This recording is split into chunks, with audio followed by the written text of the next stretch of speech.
Ave Regina, Mater misericordiae, vita dulcedo, estes nostra salve.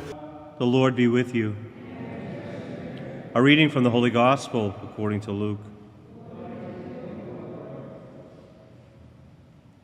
Jesus appointed 72 other disciples, whom he sent ahead of him in pairs, to every town and place he intended to visit. He said to them, "The harvest is abundant, but the laborers are few. So ask the master of the harvest to send out the laborers for the harvest. Go on your way.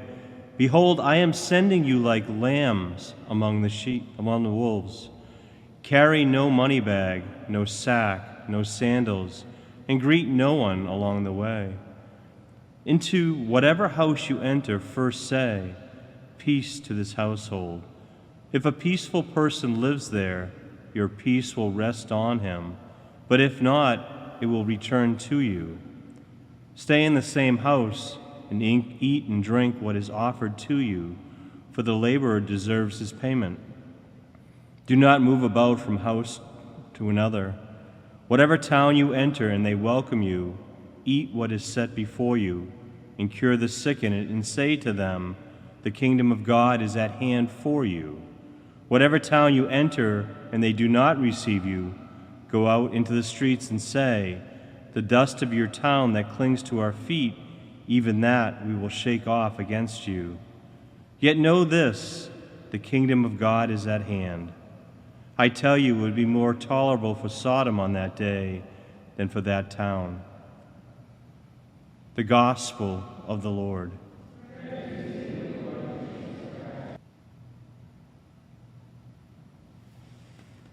There are many things that could be said about Saint Therese of Lisieux. There are two things I would like to point out.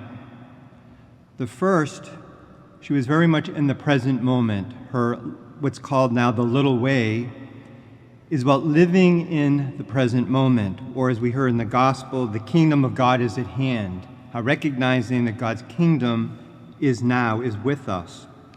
The other thing is her incredible childlike confidence and trust in the Father no matter what happens in all things.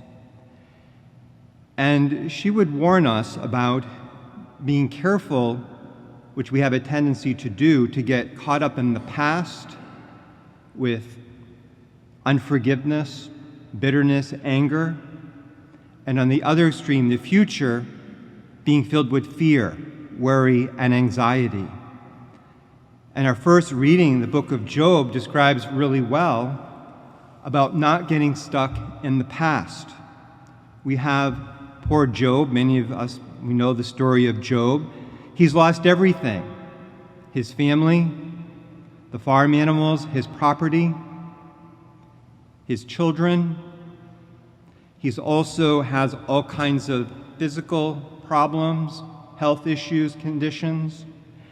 And to make it even worse, as he's trying to figure this out, his friends are not very helpful. His friends are saying to him, "You must have done something wrong. God wouldn't, if you didn't do something wrong, this wouldn't have happened to you." So it's not very helpful for Job. Some friends, But despite that, we have the very powerful words, and I love this reading. It's used in many funerals. Job says, "But as for me, I know my vindicator lives. I know my Redeemer lives, and that he will at last stand forth upon the dust, whom I myself shall see my own eyes, not another's, shall behold him. And from my flesh I shall see God. My inmost being is consumed with longing." He's filled with hope. He's filled with hope. He's lost everything. He doesn't know what his future is going to be, but he makes a statement of confidence in the Lord. And as we find out at the end of Job, he has more blessings than even before he had lost everything. So he reminds us to not get stuck in anger, bitterness, unforgiveness, when things don't go our way or we're hurt from things in the past. And then the gospel today reminds us about not having anxiety and worry about the future. Jesus appoints 72 disciples. What were they to do? They were to go into the towns and villages to prepare before he comes. So you can imagine they've been watching Jesus. They see what he's doing, but I'm sure they feel they can't measure up to what he's doing. They're filled with fear, anxiety, worry. How are we going to do this? And so he alleviates the fear. He tells them to have confidence. Go on your way. Behold, I am sending you like lambs among wolves.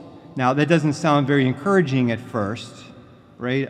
You're going to be innocent. I'm sending you among wolves. He's telling them it's going to be difficult. He's not lying to them. It's going to be difficult. But carry no money bag, no sack, no sandals, and greet no one along the way. And to whatever house you enter, first say peace to this household. If a peaceful person lives there, your peace will rest on him, but if not, it will return to you.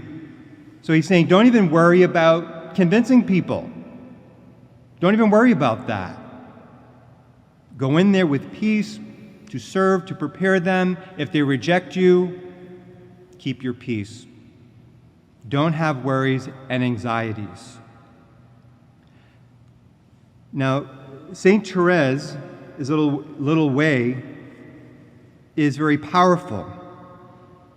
She only lived to be 23, 24 years old, never went to college or high school, and yet she's considered a doctor in the church.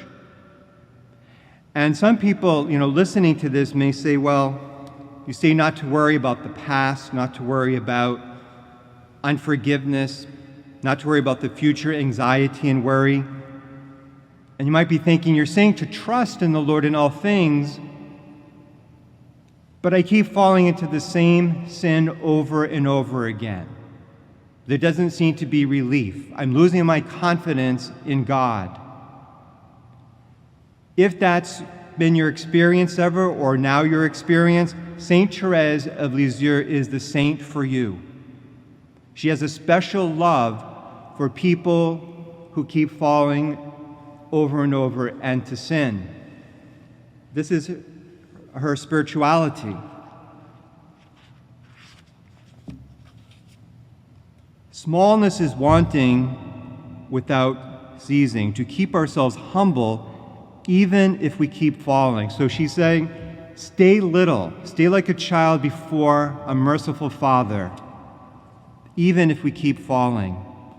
The little one at issue is certainly a poor sinner. So she doesn't say that it's not a sin. She keeps us to the reality. But then she says, but he or she is courageous. He or she is courageous enough to carry everything out in order to accomplish what is good. Of course, he or she falls again and again, perhaps a lot, but he or she never gets discouraged and gets up again right away to throw himself with confidence into the arms of God's mercy. And this is a direct quote from her. You may think of a little child that is learning to stand, but does not yet know how to walk. I'm sure many of us have that image, younger brothers and sisters, grandchildren, children. In his desire to reach the top of the stairs to find his mother, he lifts his little foot to climb the first step. It is all in vain, and at each renewed effort he falls. Well, be like that little child. Always keep lifting your foot to climb the ladder of holiness, and do not imagine that you can mount even the first step. All God asks of you is goodwill. From the top of the ladder, he looks lovingly upon you, and soon, touched by your fruitless efforts, what you cannot do for yourself, he himself will come down and take you in his arms and carry you to his kingdom, never again to leave him. That's from St. Therese of Lisieux, a doctor of the church, one of the more recent doctors of the church. And so as we continue Holy Mass, we humbly come before the Lord. If we're struggling in some way, we can seek the sacrament of reconciliation. It's a gift we can keep receiving, especially in our struggles, and to receive Jesus, his true presence, body, blood, soul, and divinity, to receive that, to strengthen us because we are weak creatures, and to give us that strength to say the simple words, in all things, Jesus, I trust in you. Regina Celi, letare, alleluia, qui aquam meruisti portare, alleluia, resurrexit sicut dixit, alleluia, ora pro nobis Deum, alleluia.